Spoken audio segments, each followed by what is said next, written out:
Does knowledge management play a role in how organizations deal with a resource-constrained environment? We'll start off with Ms. Hubert. He said we're supposed to be controversial. So, knowledge management's role, we've had this big debate going on about the management of knowledge. And as I said in my first session, that knowledge management is about the core team that manages the processes, the approaches, the system, builds a nice program that people can come and leverage and use when they need their knowledge to flow. So I think you get back to, in this question, the accountability for knowledge management. There is a clear accountability for people who are in the role of helping with those processes, leading out, communicating, working with IT to have systems in place.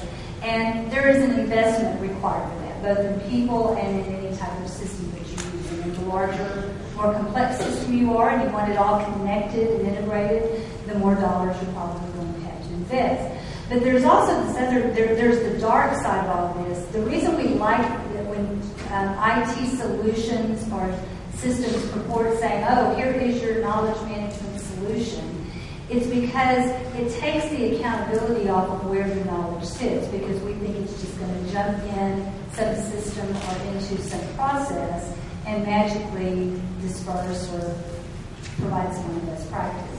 And so I think the accountability for knowledge gets back to the business leaders, the managers. They're the people who are leading those domains, the areas where knowledge needs to flow. And sometimes they need to flow locally, and sometimes they need to flow outside of that local environment in a global sense. And we often use this, we have constraints, because we put this as someone is responsible for making this all happen in terms of knowledge flow. Knowledge management, yes, someone's accountable for that. That's the lowest dollar amount you're going to spend. The people that are out in the field and in your business lines, your lines of effort, I think you called them earlier, are the ones that are accountable for helping this flow. And your business will always be resource constrained. We always will be. And I'm going to give you a great example in terms of what I mean by having good processes that help knowledge flow. And I'm going to use my friends at the Navy Carrier Team 1 as an example. They have a pristine, documented process around their proven practice replication. So we find something good that's working on the deck plate or in one of our areas of nuclear reactors, water control, we can quickly replicate that and move it around to who needs to know it. So that process is documented. They have a system that, I would say it's average. They hate it, and that's always the first thing we attack. But it's average, and it does work. And the process works. What's not happening in that system, and it's broken in some parts it works really well. But they had clear accountability in this documented process flow of how a practice should be identified, validated, and then shared and used in other parts of the organization on carrier when it's under maintenance.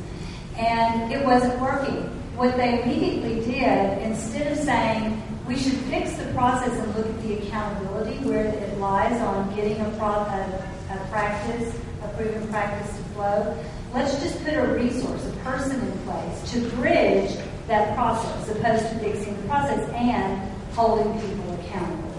And it's an example of how you can get to this stage where you're applying a lot of resources in the name of knowledge flow when it's not necessary because accountability is the issue. Dr. Kirsch?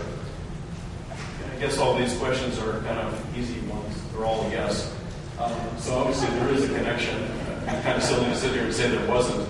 I think one of the bigger issues, though, is really how that connection is made. I'm going to say something that might seem kind of controversial, but knowledge management has absolutely no value whatsoever. Pause for dramatic effect. Sorry, you don't watch kids' movies, so you don't have a 10-year-old daughter. But the point of it is that knowledge management is really nothing more than value adding. Well, we've got our inputs, processes, and outputs/outcomes out there. And what knowledge management is supposed to do is put the right knowledge in what I call a knowledge sack supporting that process. And if you put the right knowledge in that knowledge sack, then your output/outcomes improve, assuming that's the desired effect, of course. Maybe you want yours to go down. But assuming that you want them to go up, then we're looking at the value-added side of KM. And so what we're looking for then is really not so much the role that knowledge management plays in that, more the role of what knowledge plays in that, the right knowledge. So what we're talking about then is the right knowledge to make better decisions, to be able to deal with customer stakeholder needs and requirements a little bit better. It's sort of that difference between understanding needs versus wants.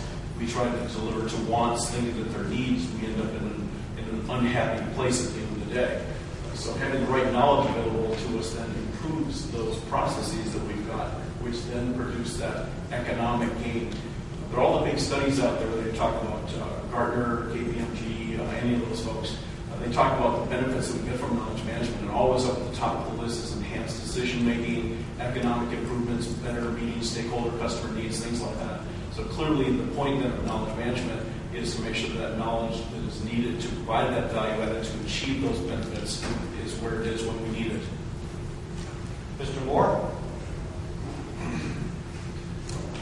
Yeah, I guess this is sort of an easy answer, but how knowledge management is playing a role in our resource-constrained environment is a big thing for us, because the Army's going through some major cuts. I just had a town hall with our civilian workforce on Monday talking about the specific cuts that our organization had to take, and folks were notified yesterday of the ones that lost their jobs, and we're placing them so nobody's walking out the door. But these are tough times for both military and civilians inside the Army. And when I look at where we are in terms of resource constraints, and then trying to apply new ways of doing business so we can get it, hopefully, the same output at lesser input. Get back to what I mentioned earlier about industrial age processes enhanced right now by digital tools, but we haven't re-engineered the processes yet to take advantage of, or at least full advantage of the digital tools. And I'll take training developments as my example here. Training developments, those programs of instruction that I mentioned earlier, there's a huge process associated with how we build POIs and then how we build the lesson plans from those POIs. And it is truly an industrial age process. I mean, it's dictated on kind of a time constraint and trying to attach a time limit to relevance, which is really a tough assumption that I don't quite buy. And then supposedly on a 3-year cycle we update these POIs, and there's all kinds of steps you have to follow when you update a POI. And I tell you what, the first time I saw that, I went, really? 3 years to update a POI in this environment that we're operating in? I mean, that's just nuts. And what I'd like to do is really have a continuous improvement type process enabled by things like knowledge management tools that allows us to do it a lot more efficiently, but frankly get orders of magnitude more effectiveness out of it. Because in the end, we're trying to deliver relevant learning as we develop these leaders. And it should be faster and it should be more relevant. And generally that'll mean, I hope, it'll be a bit cheaper as well. So with that. Dr. Stankowski? Let me try to put my Bachelor of Arts degree in philosophy here. I've always wanted to do syllogism and the like. If you are a knowledge-based organization, and knowledge is a strategic asset, in fact, I would have preferred to call knowledge management strategic resource management because it is the dominant asset in the knowledge-based organization. You may not be, but if you are, okay, follow me. Then that's your number one asset or resource you've got to manage. Manage has 4 functions: plan, organize, allocate, and control. So as a chief executive and general at SAS, head of a university, you have to manage your chief asset or resource, which is, I think, knowledge. At least I showed you, and these are not my numbers, $12 trillion of our $14 trillion come from knowledge. It's an infinite resource, yet it's constrained.